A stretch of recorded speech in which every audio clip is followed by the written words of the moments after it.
Whether you're married or single or poly or ace, or hanging out with swingers back at your place, listen to us as we give no fuck on Tinder and Bumble and plenty of yucks, trying and having no luck, because we all know dating kinda sucks.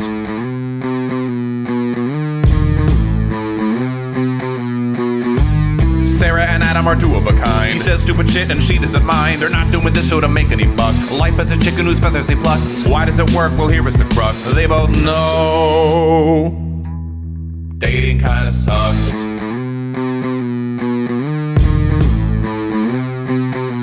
Dating kinda sucks. Hi, I'm Adam Heath Avitable. And I'm Sarah. This is the DKS Podcast, a podcast about love, sex, culture, and society. This week, we'll be discussing whether or not partners should challenge you. Enjoy the show. And hey, YouTube, thanks so much for watching. Now is the time to like, subscribe, and turn on notifications so you don't miss a single video or short that we post. Thanks for joining us for another episode of the DKS Podcast. It's going to be another great show that we're recording right before I leave for South Africa. We're actually planning ahead for once to give you an episode to listen to on your post-Thanksgiving drive or flight home. This week, we'll have a quick update about our lives, an email from an Australian listener, and then we'll dive into the topic and answer the question, should partners challenge you? But before we get started, we need more listener questions. So please take the time to call our hotline at 407-519-0181 and leave a voicemail, or you can email us at datingkindasuckspodcast@gmail.com with any question related to dating, sex, relationships, culture, and society. Whether it's you trying to understand what cis means, or getting advice on telling your parents something controversial, or wondering about what to buy your partner or what a good gift for your partner would be for the holidays, we'll be happy to answer it. So reach out today. Now, our last episode was recorded last week, so there isn't too much to update you on. But Adam, please tell us more about your recent explorations in Tulsa. Well, I mean, I feel like how has it only been a week? Because I now have a recliner and a real office chair, and I have a couch, and I have a real bed and a bookcase. Like things are just multiplying here.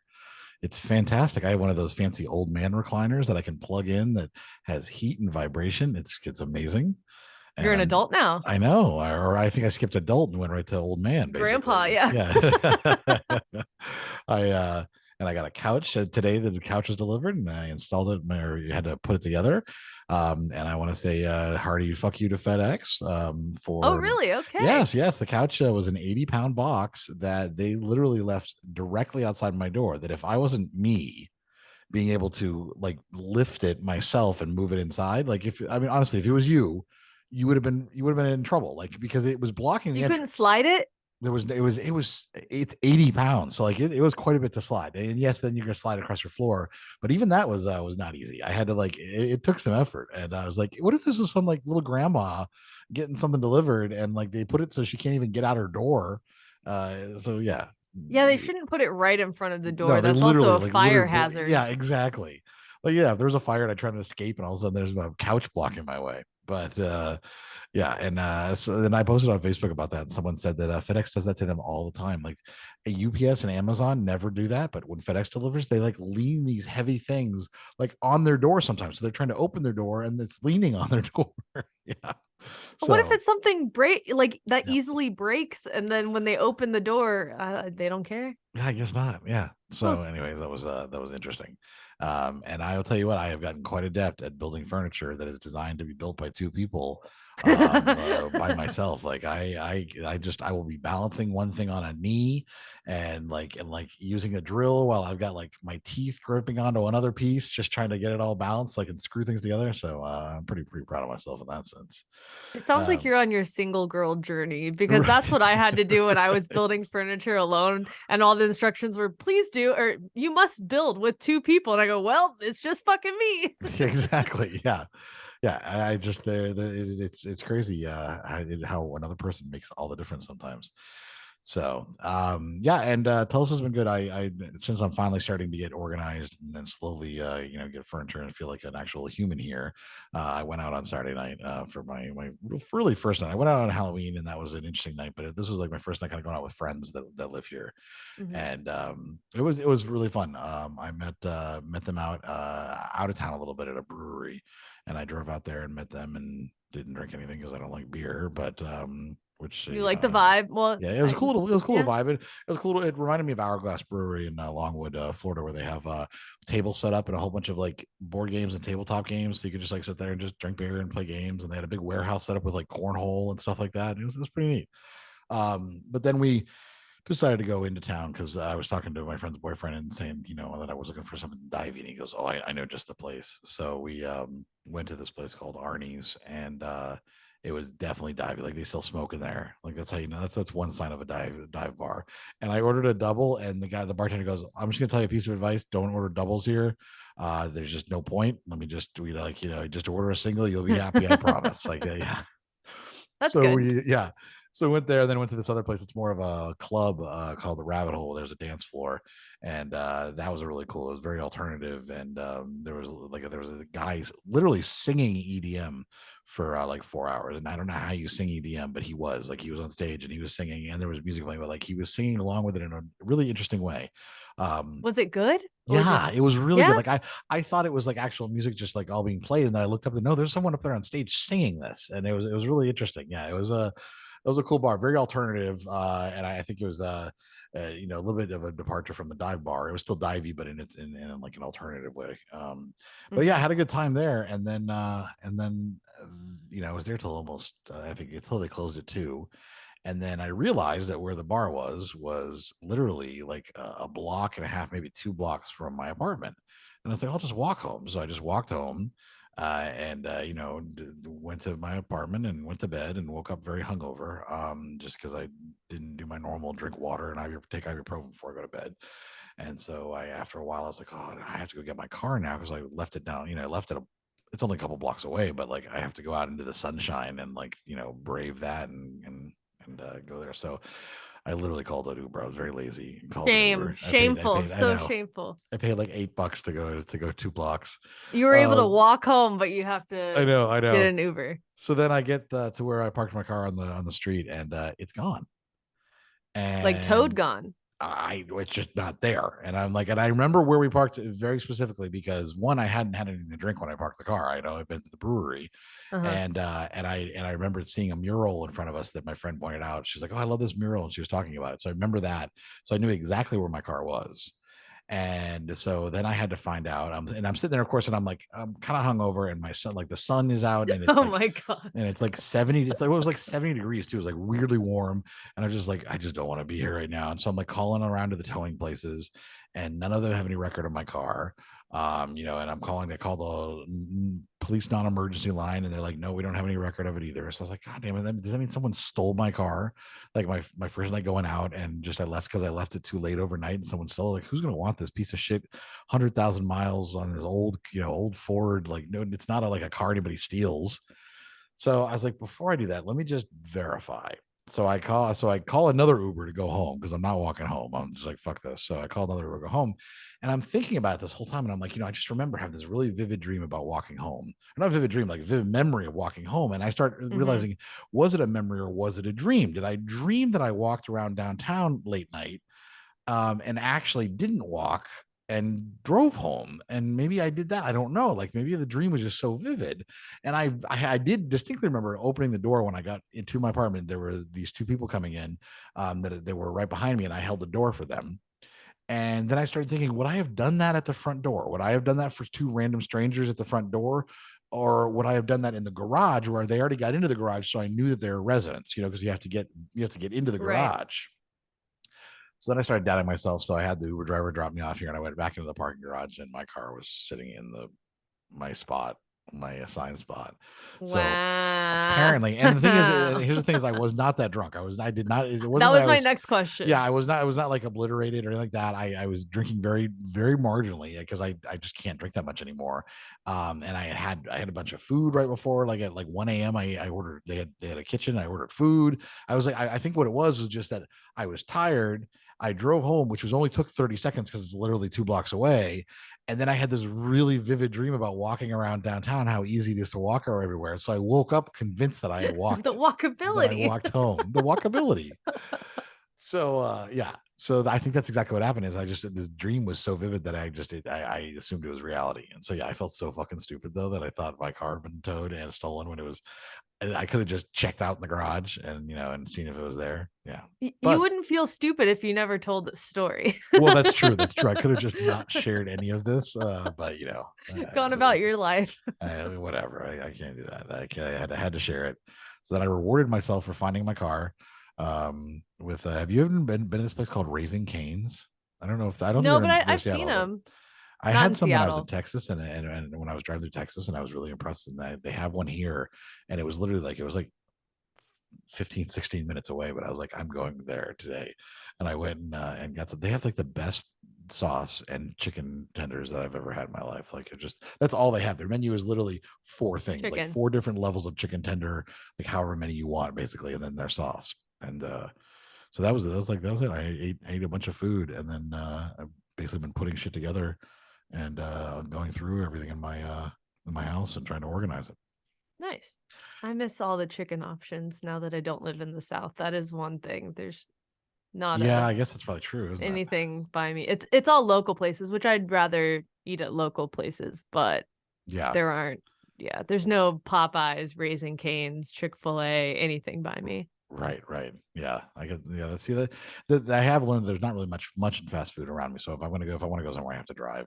Just like I've learned, I have to do that for the grocery store too. Now, as like we talked about last episode, that I'm gonna have to go to the suburbs and get some groceries there if I actually want like good groceries, because there's just nothing in a deliverable radius is really a decent grocery store, unfortunately. I love that So- you remembered that we talked about that last episode, because you never remember what we talked I know. about. I don't know. But you remember that. Well, I remember you and I had the conversation, and I just assumed that we did it on air. Is basically. I was gonna say, I was like, he's really sure about that, and I'm unsure, so that's funny. But Yeah. carry on. So that's really it's been nice. I'm getting settled. I have. We'll see how this is. I've got a welcome like orientation party because I can't remember if I've told you that I'm here as part of a Tulsa remote program, which they're you mentioned it. Okay, they're encouraging people to move here. Well, they have a lot of like events for people to try to get to know each other and everything, and so they have a welcome orientation party on Wednesday night, the 15th. So I'm going to go to that, or at least I RSVP'd that I'm going to it. You should go. Don't fucking not go. And okay, the whole reason they want people to get together is to form community and get you more comfortable in a new city, so that hopefully you like Tulsa enough to want to continue living there. But I don't know if I need to meet all the other people who are part It's of the a good program. idea. Okay, even it's like dating. At least you're not going on one-on-one friendship dates or what meetups with these people. Yeah. You're going to be in a room full of maybe 25. How many people are in your orientation? I have no idea. Okay, so let's just say there's 25 other people at a minimum there. Yeah, you might click with one or two. The actual orientation that we had 80 people in it, so like it may actually be a decent size. So. Oh, you're gonna find a couple people that you vibe with. Yeah, but I'm just promote the podcast, drink a fucking Red Bull, and I'm so bad at be cool. Small talk nonsense, and so yeah, I'm not looking forward to that part of it. But you should just play a game with yourself of shock value, things you could say to shock. It's kind of like I'm thinking, with recently dyed my beard. It's now like a like kind of a red hue. So I know I'm gonna stand out a bit, and I'm thinking that maybe if I just go find a cool spot and just hold court, people will come up to me to say hi because they're like, oh, that guy seems interesting, and I can just not have to go out and try to introduce myself to people. I like that strategy. You should work the room for a little, maybe 10 minutes of walking around, bumping into people, grabbing a drink, just wear my whatever. Superman onesie. Don't do that. Please, God, don't do that. Wear your standard black shirt and dress shoes and jeans, for the love of God.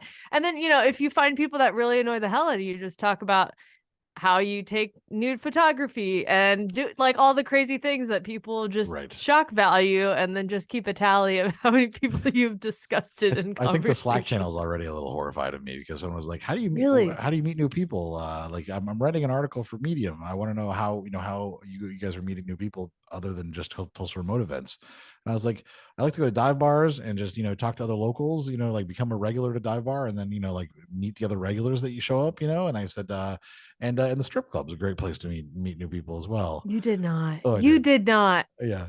And so yeah, I was being honest. I mean, it is. It's a great place to meet new people. So yeah, I mean, I get it. It's not because I feel like Tulsa remote is a professional thing, but it's not. Yeah, it's because they are professionals because you have remote workers, but they're from all different realms of society, and yeah, I'm not gonna be anything other than myself there. So did people react to that comment? What was okay, the lots of laughs, and then someone else said something like I'll see you there or something. There's a woman that laughed and said, I'll see you there. And I said, I said, let's do a meetup. I said, do you think Tulsa Remote would sponsor Stop it. You did sponsor not. a live event there? You're such a dick. Yeah. But, and then probably someone underneath commented, I like meeting new people at church or whatever. Oh, no, church came up a lot. Like that was the funny God. part is people were saying, oh yeah, like church or like they're like my running group. And I was like, oh God, running. Oh, awful. But yeah, church was I would say probably the a lot. You're in the Bible Belt, my dude. Oh, I know. But these are new people moving into the area too, so that doesn't mean they necessarily go to church. And strip clubs are my church, so it's the same. Shut up. Respect my religion, okay? Respect my religion. I'm done with you. You're gonna make so many friends on Wednesday. I can't wait. We'll see. Yeah, well, a lot to talk about because this episode will be aired on Thanksgiving or after Thanksgiving. So I think I'm gonna go to the grocery store and buy stuff to make myself a Thanksgiving dinner. I'm gonna buy. You should. I get some baking stuff, so I'm gonna make cookies and bake a couple pies, mostly desserts. And then I'm gonna maybe some cream spinach, which I love, and mashed potatoes, and I think it'll be good. So I'm going to try to get all the fixings for that stuff. Nice. So we'll see. Yeah. I told my work too. I was like, hey, because they're like, hey, nobody's going to really give me working much next week. I was like, hey, I will be. So feel free to whatever you want to give me. It's fine. I hate that you don't get paid days off. I know. It would be nice if my work did have vacation days. Maybe sometime I'll convince them to incorporate that. I'll start a petition, unionize or something. If you're listening to this, I'm not unionizing, by the way, if anyone's from work is listening to this. Just to be clear. Yes. So you've got much bigger plans than I do. Obviously we talked about it briefly, but tell me about that. I have massive Thanksgiving plans, aka I don't celebrate Thanksgiving and I go to another country. So I'm continuing that tradition of I've done Canada, I've done Portugal, and now I'm doing South Africa. So I'll be flying on Friday to London and then flying London to Cape Town. So over 20 hours of time in the air. And then I have an 8-hour layover in London, which is just enough time to not want to explore London because of the train ride from the airport to downtown to then wait. Is the airport you're flying into not like it's not like in the heart of downtown? I don't really know. I mean, it's an hour train ride. Okay, yeah. So there goes 2 hours of that 8, and then leave time for security, and then I'm left with maybe 2.5 hours in London. Yeah, and I'm tired and jet lagged. Yeah. And is it worth it? I don't think it's worth it. I've been to, not to be like, oh, I've been before, but I've been to London and I really liked London a lot, but I spent a week and a half when I visited, so I'd want more time, and that's not my final destination. So I'm probably just gonna chill in the airport lounge and sleep. Don't say final destination. Don't jinx yourself with final destination. That does not affect me whatsoever. I do not care. If you were behind a truck that had a whole bunch of no, that would fuck me up. Okay, tanning beds and logs on a truck. Right. But me saying the phrase, me saying that's my final destination, means nothing to me. Okay. South Africa is going to be amazing. I can't wait to hear all those stories. Like, I think it's going to be such a great time. Yeah. So. It'll be nice too, because it will be the end of spring, start of summer when I'm visiting. And right now it's pretty gloomy and in the 40s here in Seattle. So I'm basically a snowbird, which I'm not mad at. So, and then over Thanksgiving, I'm actually going to Kruger National Park and doing a 4-day safari. So that'll be 4-day safari. Wow. Yeah. So that'll be fun. And I'll have a lot to talk about on the next what to see after I experience that. But so I've had that plan for a while, We're and gonna get lots of vertical videos of panning of a giraffe or panning of a lion for just 8 seconds. Not enough to really be able to like enjoy it, but just enough. That's what we're gonna get. okay, fuck you. No, it'll probably be mostly the accommodations that we have in the park itself, so I'm part of this digital nomad group, and it's like the Cape Town hub, and people are sharing, when they're there and whatnot and things to do. And there's this one guy, I've never met these people before, but there's this one guy in the group who's like, Kruger National Park sucks. It's not even that good. Don't waste your money. Da, da, da, da, da. Just does not recommend it. When anybody asks about a safari in South Africa, he shits on it. And I'm just like, well, that's what I'm doing. So fuck you. Yeah, tough He's shit. like, there are so much better. I'm like, yeah, I'm sure there are better safaris in other fucking areas, but this is the area I'm going. So what, and I'm spending like, for some context, it's not cheap to do a safari. I was trying to do like a budgeted option or whatever, but it'll cost you around $1,000 for this experience with the flight from Cape Town to Johannesburg and then all of that. So it's not cheap. And then after I've already paid it, someone going, oh, it's not going to be worth it. It's going to suck. And I'm like, I'm going to see animals. I'm going to explore the reservation and be in a Jeep. So I don't know how it would be drastically different from somewhere like 50 miles away. I don't know. It's just, I seem to remember when you had another, and I don't think it was the same group, but people that there was always like one or two people who were like, they would just shit on what everybody else was doing, like, because they were like, oh well, when I did it, it was like this, and they everything they did was supposed to be so much better, and that's just obnoxious. well, yeah, and they're like, oh, don't go to a safari in South Africa. Go in Kenya. And I'm like, okay, well, I'm not fucking going to Kenya, so that's really not fucking helpful at all. But thank you for your input there. But then it made me question, oh, should I even go to South Africa? And I really hate people who shit on locations right before someone's planning to go to that location. It's just not very nice. So please don't do that. It's like saying, oh well, if you're not going to go to the Louvre, don't bother going to museums in other countries. That's like essentially, there's no point because that's the only one that really matters. No, you can still have a great experience and a great time, and I think South Africa is actually a perfect place, and you can go to Kenya some other time. Yeah. Or not. It just depends. Or not. Never. Yeah. So annoying. But anyways, and I think that's also why I enjoy doing the what to see, because I highlight places in the US and then around the world, because when I travel internationally too, a lot of people will shit on the United States and say, and I used to be one of these people, I will completely be open about that, of saying, I don't want to explore the US. The United States sucks ass. I don't want to be here anymore. There's so many better things to see outside of the US. And now that I've gotten older, I'm like, wait, actually, there are some really cool parts of the US that I've never seen before that I want to see, or I've explored and gone, why did I feel the need to travel thousands of miles away when there's some really cool shit here, just a couple 100 miles away? That's true. I think I was kind of the same way, that I was like, what's the point? But then being nomadic for the last couple of years, really exploring some of these, like, the parts of the country that I got to drive through and stay in and everything, was like, oh, there's a lot of really cool shit here as well. Yeah. It's just the people that suck.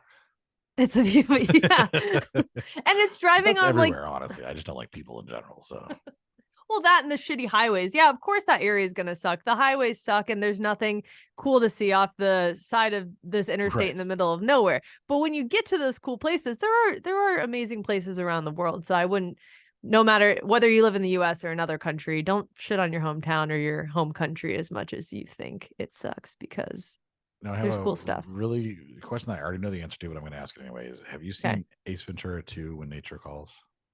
Yes. You have? Yes, actually, I have. Can you recreate him driving in the Jeep scene? Do you know what I'm talking about? I don't. I know I've seen all the Ace Venturas, but I don't remember that scene. He's going in Africa, and he's like bouncing around on the Jeep or whatever as they're driving by, and then it pans out and they're actually on a perfectly paved road, and he's just bouncing like in the car to make it look like he's bouncing over, like they're. I could do that. I could do that. I feel like you could, if you watch the clip and then you could record it, you could do like a little. I think it'd be funny. It's just a funny TikTok idea, honestly. Yeah, I could do that. There we go. So I'm just enjoying myself in Africa, and then pan out and just show that it's actually a paved road. I think it'd be kind of funny. Yeah. But yeah, that's all I'm doing right now is just packing, working, making sure I don't forget anything, and being gone for a month again right before the holidays. I didn't do the best planning, but so be it. Yeah. Well, I'm sure it'll, whatever you don't need, whatever you need, you can always buy later if you need it. And hopefully we will be able to hear about your time while you're actually in South Africa.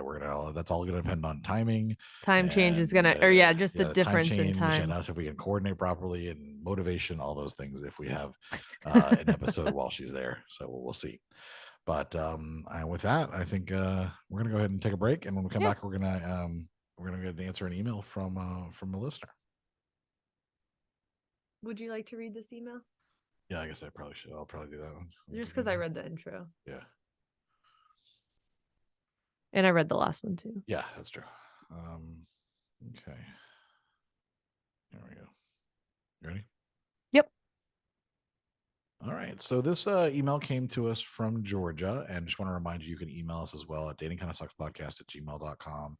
You can also call us and leave a voicemail. Once again, another reminder, 407-519-0181. Georgia says, "Hi, Adam and Sarah.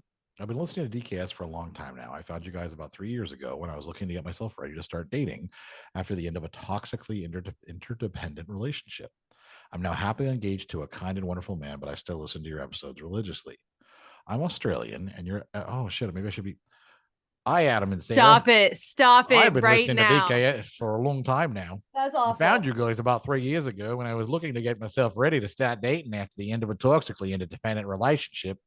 I'm now happily engaged to a kind and wonderful man, but I can't do it. I'm sorry. I can't. I'm awful. shaking my Okay, head. I'm sorry, I Georgia. can't. I just had to try. All right. I'm Australian, and your episode, Do Adults Need Sex Ed, made me consider the possible differences in sexual education between our two countries. Oh my God, you're butchering. Fair dinkum.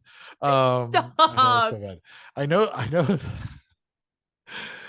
know that here sexual education in schools is taught at an age appropriate way from primary school upwards. From what I've read, this doesn't seem to be the same in the US. I've also just finished watching the last season of Netflix's Sex Education, which I heard was viewed significantly less in the US than here in Australia and in the UK. I wonder if you've seen it. It covers a lot of topical issues to do with sex and relationships. I'd love to hear your thoughts on the show. Thanks for all your hard work. I love listening to you guys. Georgia. Put another shrimp on the bobby. Thank you, You Georgia. are such a fucking dick. Stop. Thank you, Georgia, for emailing us. And I'm sorry you had to listen to Adam with his terrible accent of whatever that was. The only way I can do good Australian is if you say, oh no. Like that's oh no. Oh no. That's my Australian. Are we done? Yes, okay, we're done. Sorry, Georgia, I'm not making fun of you. It's a fun accent to mangle. So anyways, Sarah, why don't you go ahead and start with your reply? Well, honestly, I'm not surprised that the US falls behind in another thing compared to other major countries. Like, Right. oh, we suck at education. Oh, we suck at healthcare. Oh, we suck at sex education too. What a surprise. And I haven't seen Netflix's Sex Education. I've seen a couple of sex ed things on Netflix. I'm not sure if it's a specific one or not. If this is new. The show has Gillian Anderson in it from the X-Files, the redhead from Scully from X-Files. No, this was more of a I don't think it's like an actual and I've heard it's fantastic, and everyone that I know raves about it. It's on my list to watch, just have not seen it, and I love her, so I would absolutely love to watch it. So, but yeah, I haven't seen it either. Yeah, well, yeah, I'm not surprised people are watching it less. I'm not surprised that we're lagging behind. I do think a lot of it has to do, and I'm not sure how religious other countries are that are more likely to really be accepting of sex education versus the US. I feel like because of the hold of religion and politics in this country, it restricts the access and availability to that kind of information. And if you want it, you're shamed for it, or I've been watching Buffy the Vampire, and that was filmed 90s and early 2000s, and they slut shame. Like the episode we were just watching, they were saying, oh, I don't want to be such a slut, and I'm like, what the fuck? We're still trying to get past those things in our media right now. And that was what, 20 years ago, but still there's a lot of that happening now where we're not going to be educating our 12 or 13-year-old about sex. We barely get any period education as a woman, I'm just like, oh, when am I going to get my period? I don't know. It'll come when it comes. And just ask your mom for a pad or tampon, and you're just going in blind as a kid. So I'm not, it's bad.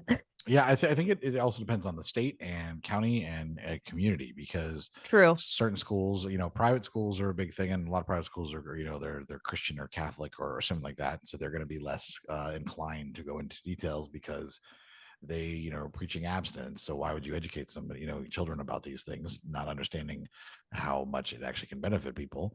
And then there's public school, which will go by whatever the curriculum is set by the state. And so public schools, and I would say in some states, there's probably states like Oregon and Washington and California where there's probably a pretty decent sex education curriculum, because they are, the people behind the school board aren't as, they're not uptight religious freaks. And so they're not trying to, hide it all from the world. They're like, you have to talk about these things, and they understand statistics and science. I think that, I remember when I went to a private Christian school from K through 8, before I went to high school. And I remember we did have a small, health sex ed thing when I was probably like 8 or 9. It was just enough to talk about the bodies, and, that they're different, and that, when puberty might happen. And it was, very vague, and a really bad video about it and stuff like that. And then, at some point, I remember, like, later after this class, I remember finding a condom and having no idea how it worked. Like, it wasn't, it was in a wrapper. And so, like, it was like, I didn't open it. So to me, it was like this ring, and I was like, and I remember thinking this as a kid, and I was probably like 8 or 9. I was like, does it like shoot like irradiation through it and keep you from like getting someone pregnant, or does it like how does it work? Does it have like a laser in it? Like, I had no idea how this ring was supposed to do anything to prevent, for someone from getting pregnant. And I remember like being completely uninformed and not having any real concept of how someone gets pregnant even into high school. And it wasn't until I started reading this stuff myself, I had to educate myself. I used my mother's physician's desk reference and then read that and learned the clinical things. But so it is kind of a shame. Yeah. And I think somewhere like Australia is definitely more liberal in that sense. Yeah, I mean, in 7th grade, so I would have been 12 or 13 years old. It was a life sciences class, and similar, they hit on the science aspect of genders and sex. Yep. So it was like men produce sperm, women have ovaries. So we were just looking at anatomy, and then we watched the Miracle of Life video. Did you have to see that video of the woman giving? They talk about, the sperm goes down the tube, it finds the egg, and then whatever.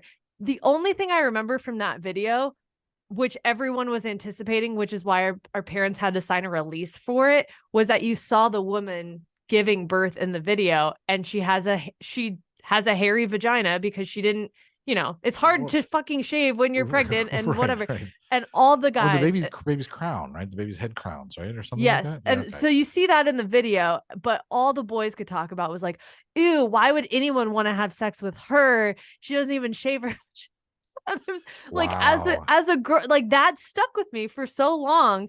And then there was another lesson probably after that we covered like STDs, but we had cups with liquid in it, and we exchanged the liquid, and then at the end our teacher put a dropper, like dropped some other chemical in it, and if yours was pink, it meant one thing. If it was blue, you didn't have the STD or whatever. And she had talked about who originally had it and who she traded it with. And so that was somewhat helpful, but it wasn't actually, we weren't talking about orgasms or any consent or anything like that. It was strictly how you could get an STD and how, scientifically how you could get pregnant, but not anything, no pleasure involved, no, nothing. Yeah. No condoms, nothing. Interesting. Yeah. So I think it's crazy how much it varies just from place to place, and and even like, private school to a public school. I think we had a health class in high school that I think that I remember they did something that they showed a video or something. That might have been when they showed that video. Mm-hmm. But I don't remember it. But I don't think any of us, we were all like 12, 13. I don't think in my generation anybody would even say anything about first of all, that wasn't a thing. Shaving, you know, and like everything being hairless was not really a thing then, too. It was like it was that all the 70s porn bush was like the huge, you know, the thing in all the 90s. So that wouldn't even It have was been, 2 been a thing. seconds of the Yeah. whole of the hour Yeah. video. It was 2 seconds. And it was much less about it was not about a naked woman and more about a baby crowning, which Yes. was, you know, a terrifying sight when you're younger and watching it. I remember that. So yeah, so it is really interesting. And I think you know, we'll have to check out Sex Education and see the show. Yeah. And see what that is. But yeah, I think that it's sad. And until we get rid of the puritanical ridiculousness and have people actually like understand that it helps kids, and that, like we said in that episode, that kids who are educated on these things are actually not only less likely to have sex, but also more likely to recognize the signs of abuse before they happen, and so they're less likely to be abuse victims. And now you would think that everyone would be behind that, but at least not people in the church who abuse children. They're not behind true. that. Yeah, they don't want kids to be educated on it, and that's terrifying. So anyways, if you want to ask other great questions, you can leave us an email at datingkindofsuckspodcast@gmail.com and we'll read it on air. Or you can call our hotline at 407-519-0181 and we'd love to play it on air too. Yeah, and I promise not to try to make fun of yes, no more of that. No more. I won't do any more accents because that was terrible. I hope we get someone from the UK or like Ireland next who says it, and you can try that. I'll try that one. We'll see. All right, we're gonna take a quick break, and when we come back, we're going to jump into the topic.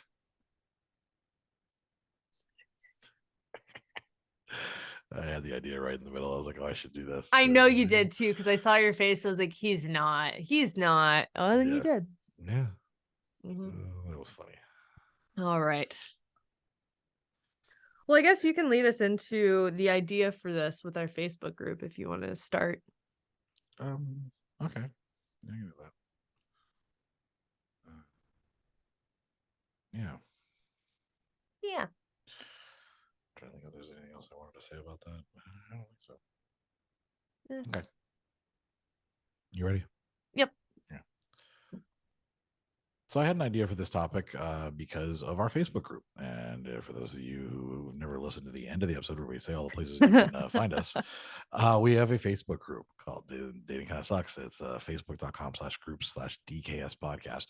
And there's like 2,500 people in there, and people ask questions, they get advice, they share their thoughts, they share bad dates, they share bad dating apps that they see or bad profiles, whatever. And someone posted and said, what do you think about the concept that partners should challenge you? Like a good partner is someone who should challenge you. And I thought that was really kind of an interesting topic to discuss on a larger scale. And so I mentioned, here we are. And that was our idea. Yeah, I think challenge, because immediately I'm like, oh yeah, you should be challenged in a relationship. And I didn't really think anything of it. But then some people were commenting on that post saying challenge is negative, because I think people assume conflict when there's a challenge. So people don't want to be challenged. Yeah, I could see that potentially. I think that I find that you might have men think that when a woman challenges them, and this is obviously just not talking about all, but just like in general, that it's somehow belittling. And I could see that also being like a thing, that if they're being challenged by their partner to be, to be better, they get defensive. So there could be a defensiveness to it too. And I think that in the group, some of the comments were good, like people talking about, I think they wanted, as long as it was respectful, or as long as it was something that was not challenging who they are, but maybe challenging them in a way to continue to strive to be better, which I think is good. But then if they're trying to constantly take that challenge and make it like everything you say is a challenge, that's not something they're looking forward to. And then the one that the comment that I like the best was someone who said that she likes to replace the word challenge with encourages me to be the best version of myself. And I thought that's a good thing. I really like that concept of, yes, we want our partner want us to be the best version of ourselves and to encourage us and to support us and to, to do those things to help with that.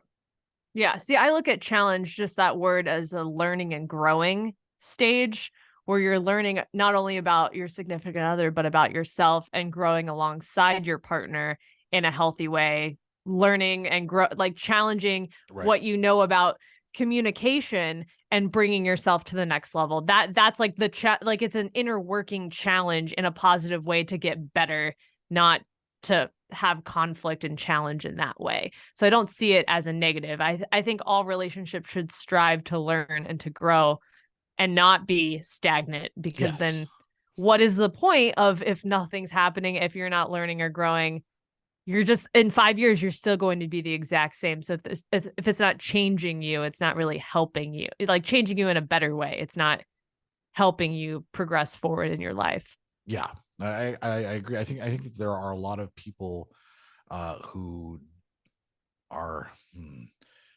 stagnant, just, or who are just like satisfied with like the status quo, and they never want to try to, like, they never think about, hey, what can I do to make myself better? What can I do? They're just like, I'm good, and I think that for those people unfortunate. that challenge could be negative. I think that's a part of it too, is the idea that sometimes you don't want to challenge. Sometimes you really just want to just float around the lazy river for a little while. And I think that it doesn't always have to be rapids.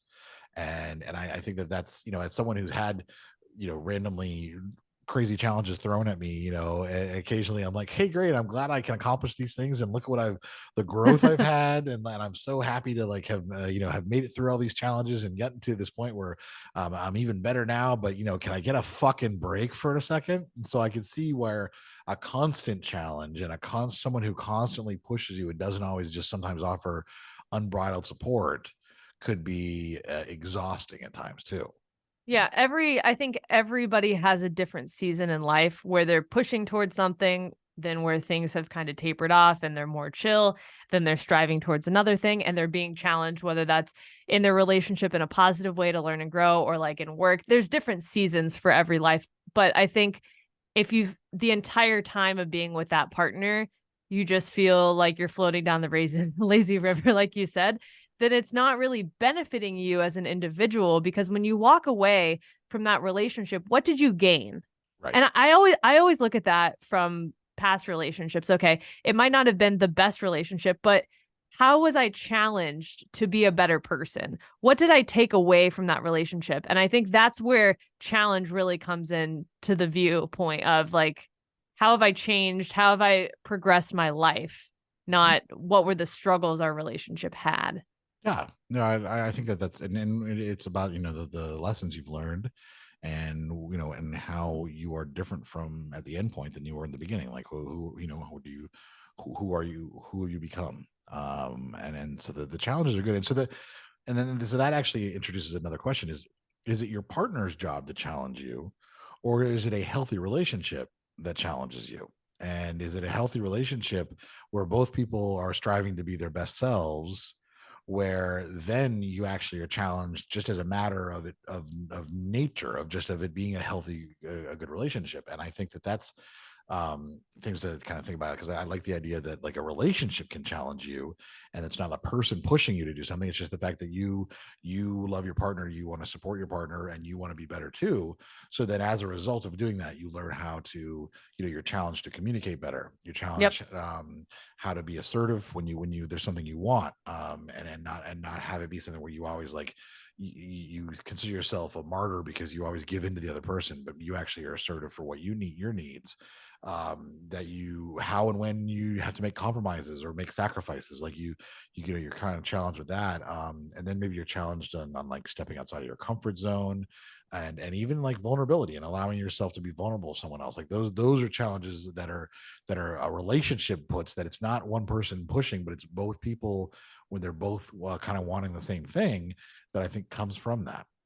Yeah, it should never be the sole responsibility of your partner to challenge you to be a better person. They're not fucking responsible for you, number one. Right. And number two, if you have discussed common goals of where you want the relationship to progress, you should be working towards that common goal. And you listed out a great list of things that you can work on with your partner, but it could even just be as simple as, I want to challenge myself to be better around the house as far as just picking up after myself, or, cooking meals and just being more accountable in those senses, where when I was single, I didn't really care because I lived by myself, and I wasn't in this partnership where someone else also relies on me to pull my own weight.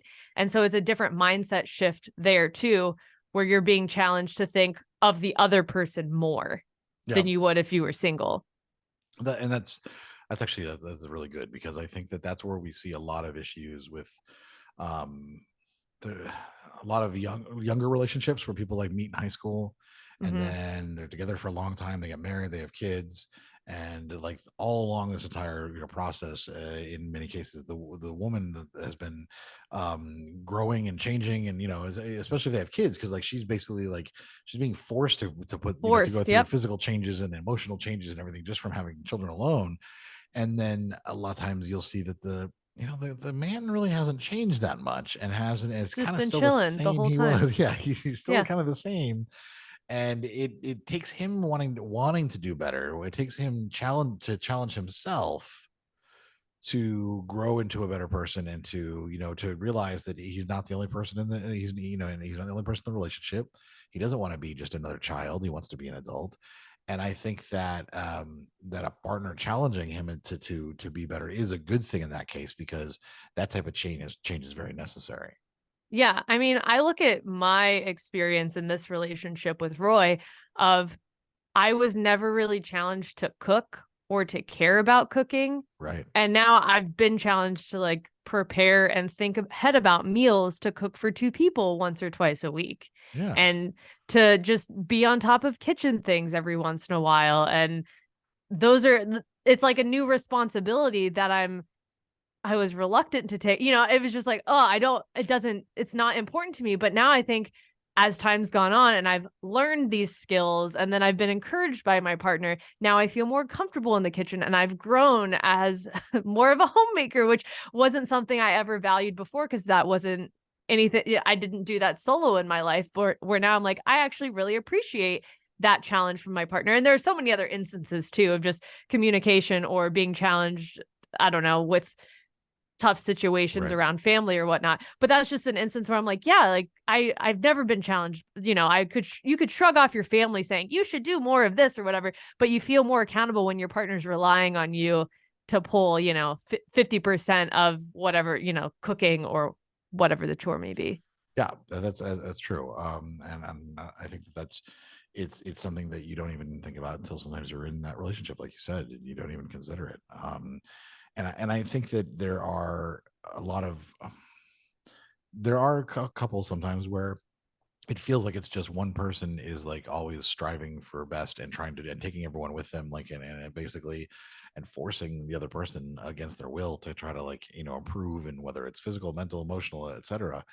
And you don't want that type of relationship, because it's not a relationship. It's basically having another child. You're a mom in that instance, And if you are the man in that case, or the person who needs challenging in that case, let me say it that way. If you're this person who always needs a challenge, like you're like, oh well, if you need a partner in order for you to do better, you don't need a partner. You shouldn't be dating. Like if you need a partner in order to do the things that you need to do for your life, if you're like, oh well, if I was dating someone, then yeah, I'd go to the gym then. Or if I was dating someone, that's not true. I'd go to therapy then. Then you're doing it wrong. Your partner is not your therapist. They're not your life coach. They're not your personal trainer. And expecting them to do that is putting a burden on them. That's just not fair. Yeah. You need to be self-motivated for those types of things too. Yes. And say, actually, my friend and I were talking about this of, say, for example, the woman is doing all the cooking and cleaning in the house, and the spouse or whoever is just skating by, never picking up or whatever. She was saying that, don't I deserve those things? She's addressed those problems in a relationship of saying, what don't I deserve? You deserve a clean kitchen. Don't I deserve a clean kitchen? You deserve to excel in your career. Don't I deserve to excel in my career? And if you're having issues with holding weight in a relationship and they're just kind of being lazy about whatever, shouldn't you, frame it in that way? Because it's so much more powerful than like, well, you never do this, this, this, and this around the house. That's just, they're going to see that as nagging and unhelpful versus we both deserve these things. Don't I? How could you help me deserve those things that you also get? And that is a different way to frame the conversation to then challenge that partner to step up to the occasion and do better. I like that. Yeah. That's really good. It's all about, it's really about framing, because I'm not trying to be, if something is lacking in the relationship and you're needing your partner to pull weight, it's not trying to be nagging. It's like, hey, this is like my expectation of us together. And if we're not doing these things and pulling our weight together, why the hell are we together? Right. What is the benefit of me being in a relationship if you can't even take care of yourself, let alone have time to work on us? And at the same time, it's also sometimes people who are so high functioning that they're the person who always strives for everything constantly, that they might have a partner who is okay with things going at a little bit of a slower pace. So then it's also it's good for that slower pace partner to maybe challenge the high functioning one, to be like, it's okay to breathe sometimes too. Right. Like we don't have to have an event every night. We don't have to do this. It's okay to just sit at home at night and things like that too. So I think that in a healthy relationship, that's where the challenge is, to learn how to compromise and to learn when it's okay to compromise and when it's okay to make sacrifices. But not to do it all the time, because you don't want to be the martyr, because that's not healthy. How many people do we see where a lot of women will be like, oh, well, I do everything around the house, and it's a sense of martyrdom where they've just decided this is what their role is, and so they are kind of playing the self-sacrificial lamb in this case, and it's never healthy. It's never a healthy relationship.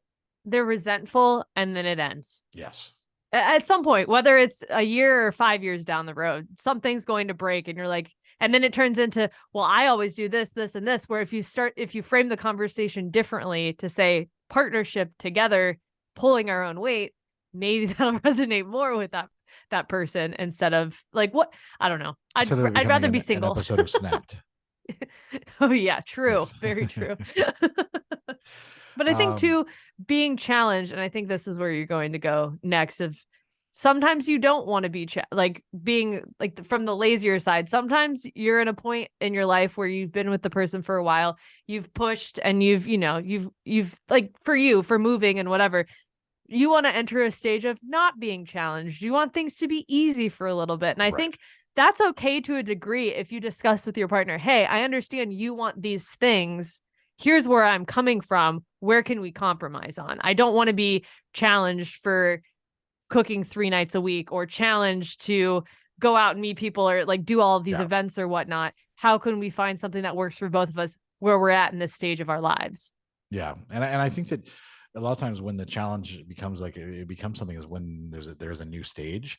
Like I know that my dad, when he took early retirement, my mother was like, wanted him to go do some things, like go out and try new things and everything, and was very much challenging him to get the fuck out of the house, while, not just sit around, because she was like, what is the point of that? Like, I know you want to relax, but then it's just, you're bed rotting for every day. Basically.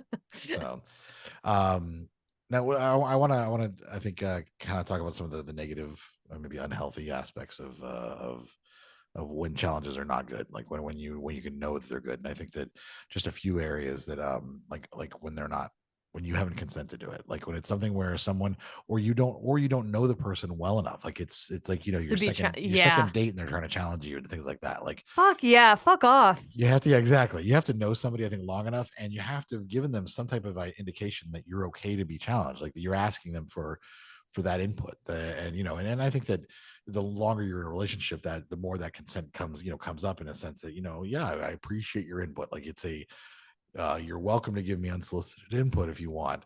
But it's you have to consent to it. If it's something where you're like, I don't want to, like, I'm sorry, I don't want to do this, then it has to stop at that point. Like that's when it's not healthy for either of you. Yeah. I think for like another side of that conversation is, if you're venting about something, asking, do you want advice, or do you just want to vent? Yes. Like, are you cool maintaining your status quo, or do you want to be challenged? And asking that before you just force whatever your opinion or your thoughts on whatever the case may be for that conversation. Because men are notorious for that, like for being fixers, and so like they hear a problem and they're like, oh well, like, what do you want me to do? Like, or here's Like, oh, fucking nothing, just listen. Here's what you should have done, or whatever. That's what their answer. And it's like, no, just let me vent. Listen, that's all I need you to do. I'm not worried about fixing it. I just want to like, I don't need you to like, give me, to challenge me here and then say, this is what you should have done. This is what you should do in the future, and et cetera. Yeah, sometimes people aren't ready to be mature in situations. So when they're being immature, they're like, look, I know that's probably not the most mature thing I did. Fuck it. I don't care. I'm at the stage where I don't care. I'm in a crazy, whatever the case may be. Yeah. And then, 6 months to a year, maybe I'll change that stance. But right now, don't talk to me about how I'm reacting to things or whatever. Right.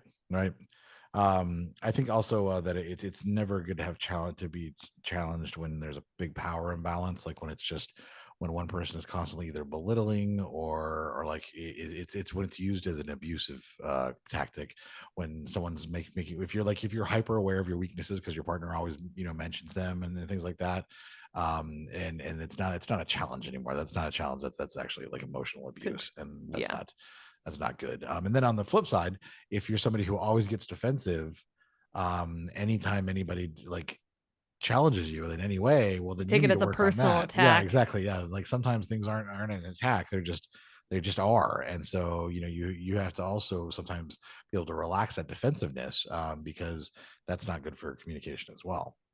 Yeah. Both instances, maybe you're not in a good relationship, or you're not ready to be in a relationship or in a good one. Yeah, I think that that's what it all boils down to, is that when you are in a healthy relationship, the ways that you will challenge each other, the ways the relationship will challenge you, will end up being healthy. And right. if your relationship needs aren't being met, then any type of challenge it's not a time for challenging. It's a time for trying to figure out why the relationship isn't working before you start trying to push each other to do better.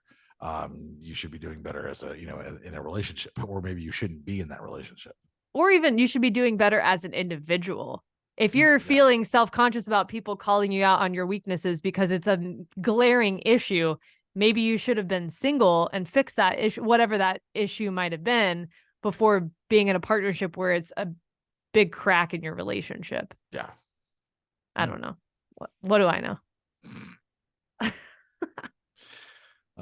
Yeah. And then the only last thing I would say with that is, if it's something that's challenging, like your very core, if it's just like, oh, well, you're stupid for thinking this way, let's challenge you to think somewhere, another way, and stuff like that. Instead of listening to why you think the way you are and who you are, it's basically trying to change your very being, then maybe they should just date somebody else who's more like who they want to date, rather than somebody they're trying to mold into someone completely different. If you're open to learning about other perspectives, that's different than saying, I don't like the fact that you're X religion, or what you do these activities, and you're like, but that's what makes me, then that's not okay to be challenged on. But saying, oh, let's go to Trump, it's just like, I want to learn other perspectives on why he's not a great person, whatever whoever you insert any politician or world circumstance right now, and go, oh, I want to actually learn and grow from this. That's not a bad challenge. It's just opening up your mind.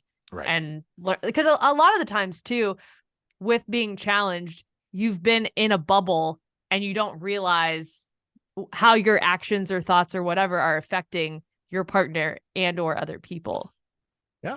And I would say that, like, if you have a partner who's racist or transphobic or homophobic or things like that, I don't think it's actually your job to challenge them into changing their beliefs.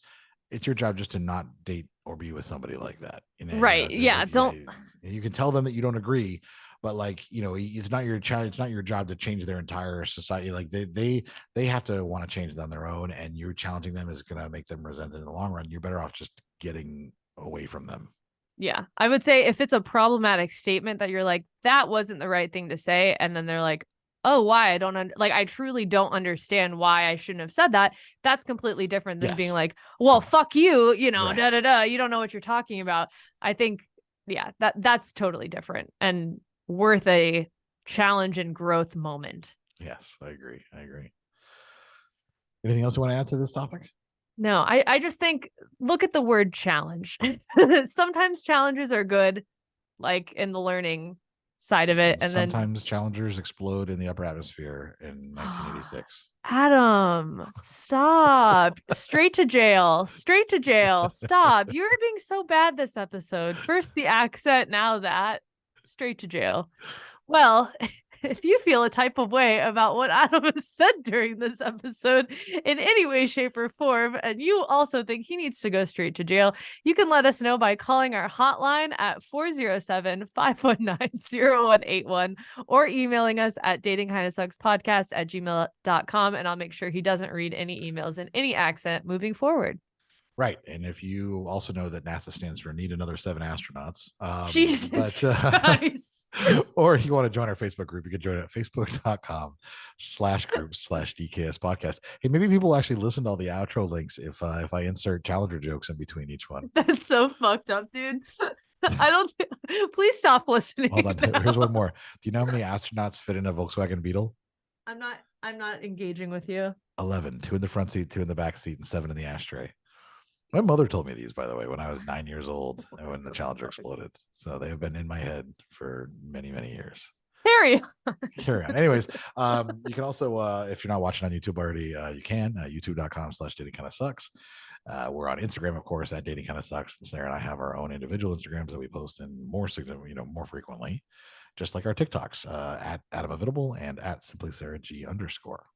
Please, for the love of God, don't give us a 1-star rating and review after listening to some of those terrible jokes from Adam.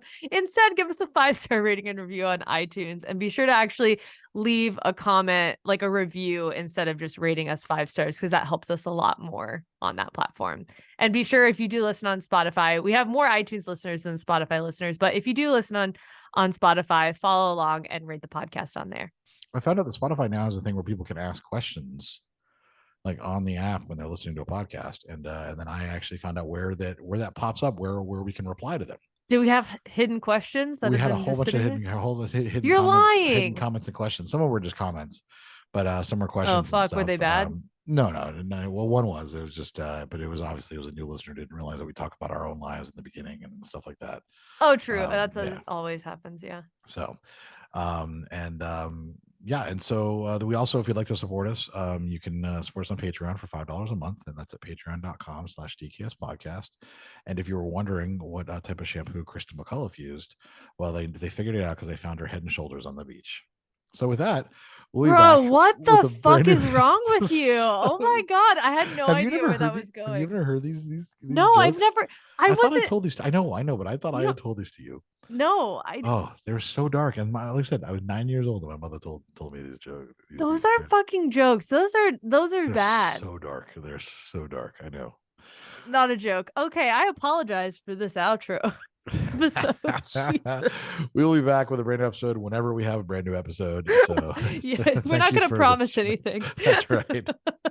Until next time.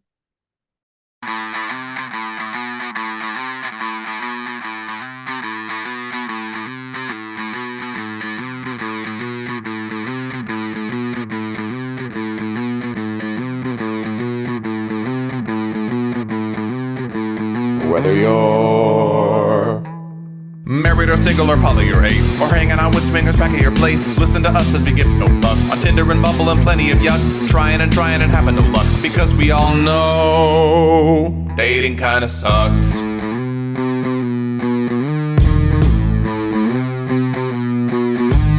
Sarah and Adam are two of a kind. He says stupid shit and she doesn't mind. They're not doing this show to make any buck. Life as a chicken whose feathers they pluck. Why does it work? Well, here is the crux. They both know dating kinda sucks.